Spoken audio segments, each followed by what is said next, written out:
Welcome to Secret Talks. I'm your host, Michaell Magrutsche, here with Dr. Joen Painter and Hillary F. Brown. We are certified personal coaches that let you listen in on our private master sessions, where we discuss topics that come up with us or our clients. Episode 402, Manage and Understand Your Spiritual Growth, Part 2. Hello, ladies and gentlemen. I'm Michaell Magrutsche, your host, here with Hillary F. Brown and Dr. Joen. Hello, ladies. Hello.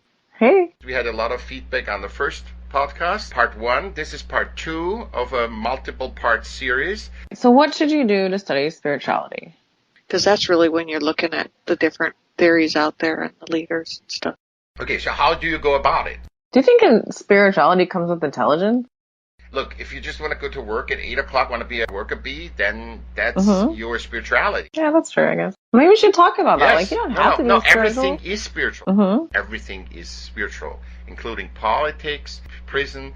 Everything is spiritual. Right, that's a good thing to say. If you believe that there is spiritual and non-spiritual, that's a big mistake. The most heinous thing is spiritual. I agree with that in some ways. I think that you should start out with that. More and more in my life, I come to the conclusion, since I have first heard that everything is spiritual, even politics and prison and any other uncomfortable things, everything has a spiritual factor in it, and if you like it or not, it is spiritual. That is a thought that you might want to think about. That is a thought that you might want to contemplate.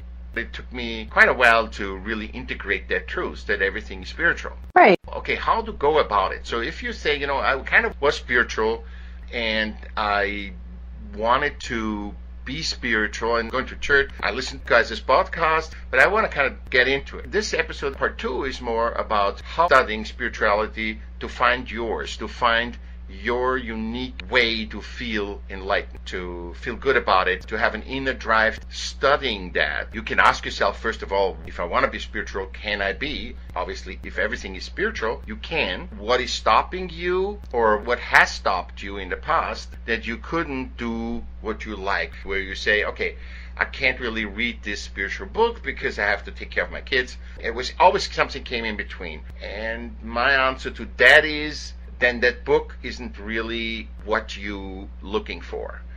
Because if there is something that really interests you, you have enough passion and inspired action to look at it. Don't put yourself down. You don't have to read a book to be spiritual. You are spiritual as you are, and you can just easily pray silently while you're taking care of the kids. You can do meditations. You can do various things. So it's not about studying something, learning something. It's all about just calming down and feel yourself out. Feel where the good feelings are versus where the bad feelings are. Recognize the bad feelings and then feel yourself in the law of attraction way, in the positive feeling, in the feeling good. That's my advice. Hillary or Dr. Joen, do you guys have anything to say? One of the things that I really believe is that I think that what happens many times is that people, that blind faith. And I'm not saying that you have to see stuff to believe it. That's not what I'm saying. I'm saying that many times people have blind faith and they don't know really what they believe in. It's messing up with a lot of things that are happening with people. They take on a religion, just fall on and not question it. Yeah.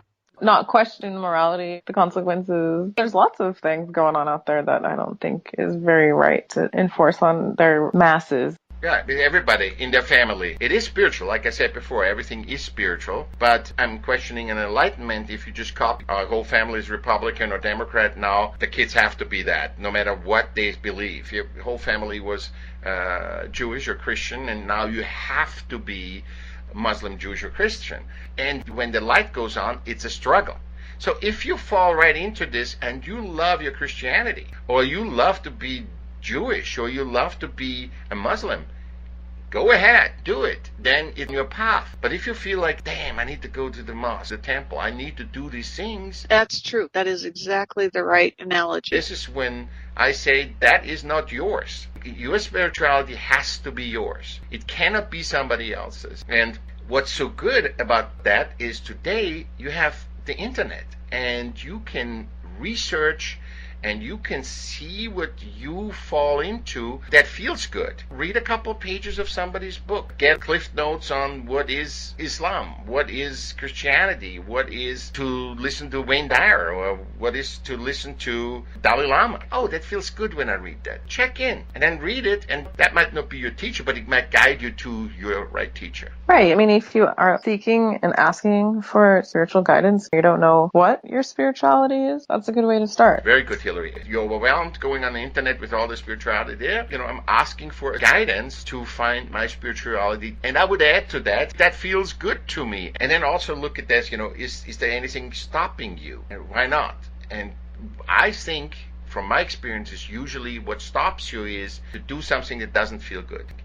Everyone has that feeling. What feels good to you? Every time I'm reading the Dalai Lama, I feel just at peace. That's all you need to ask. There's no higher, I need to talk to God, have a conversation with him, and then we parlay it out. That's ego. That is not your spirituality. Spirituality is feeling good and bathe in that energy of who you are. So when you're feeling like you need to do something and your little voice is telling you, like, go to church or whatever, that's ego. Can be ego. Explain that more. If you feel like, I gotta go to church, go by your intuition, go to church. But if you feel horrible afterwards, that's not your spirituality. But it wasn't the light that you're looking for. Try it out.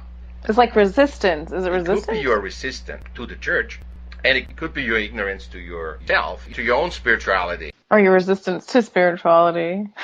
Self-punishment or something. Yeah, you're self-punishing or something. See, spirituality is special. It's not something like life. It's supposed to be the good stuff. So that's why I'm against spirituality being struggling and hardship and making you feel bad. I'm not meaning by feeling bad when you recognize you were jealous at that person and hurt that person. That's remorse. And that there's no absolutes. That's one of the things that there's no absolutes. Yeah, and there's no absolute. Spirituality is your unique relationship to God and yourself. The way to that isn't struggle. Struggle gets you to stuff, but it's not the most elegant way, because otherwise there wouldn't be people that hardly struggle and making more money, wealthier, feeling better, are healthier, and have a more fulfilled life. So struggle really hardly ever works. Go to the internet or go to the library and look up stuff and then see, you can talk to reference, be inquisitive and have fun. It speaks to you. Yeah. Mm-hmm. And also don't forget, you can always call your life coach. You can always call one of us. We don't tell you what to do. We ask you so you find it in yourself. So we very much on that level of helping you to find your own way, whatever works for you, through questions and discussions. It's okay to look at a few different sources. It's okay to even go back to what your roots were. Mm-hmm. It really is listening to what you're feeling inside and listening to your intuition. Absolutely. Ultimately feels good, and there is no one teacher. The misconception in this world is there is one answer for everything, and it is impossible for human beings. Everybody's unique. There can't be one answer. There can't be one person that is your spiritual guide, because you're growing. You go into kindergarten, you might be going to church, and you'll be fulfilled till you're like 18. And then you might change religion. Yes, and don't feel guilty and don't feel you're weird, because you're growing all the time. I mean, that's the thing, is you could change your mind and change religions or change spiritual paths. Exactly. This was your girlfriend then. This is your girlfriend now, or boyfriend. You hang out with these people, and then you hang out with other people. Why should spirituality be any different? Your friends should be fun. Spirituality should be like a friend. It should make you feel good. Hey, I want to hang out with these guys. Every time I hang out with these guys, I feel good. You're feeling good. That's your guidance, and you feel empowered. You see what you learned. It shows up into your life, and you understand it on a deeper level. Exactly. Yeah. And all of a sudden, you don't have these arguments with these people. It's not no arguments. You will have arguments always. My arguments went from 10 arguments a day to 1 a week or 2 a week.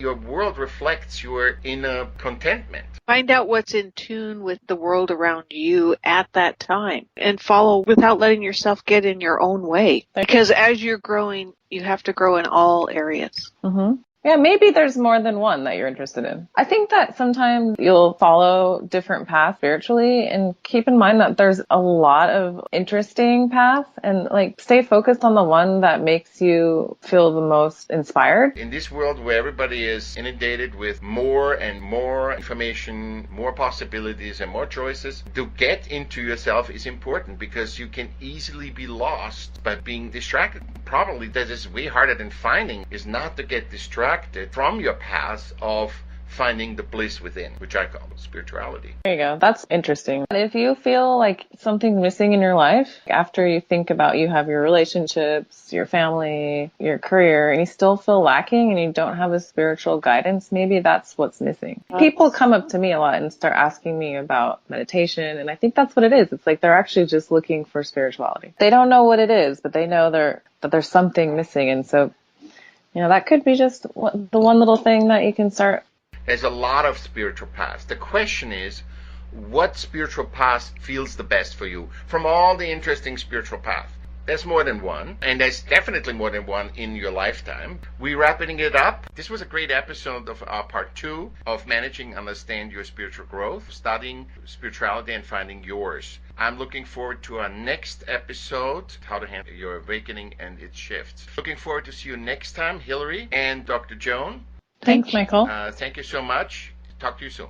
For more information, go to michaellm.com. That's Michael with double L, Michaellm.com. On the upper right-hand side, click on Wellness Team. If you like this show, please pay it forward by sharing it with your friends and like it. Thanks to my colleagues, Hillary F. Brown at hillaryfbrown.com and Dr. Joen Painter at drjoen.com.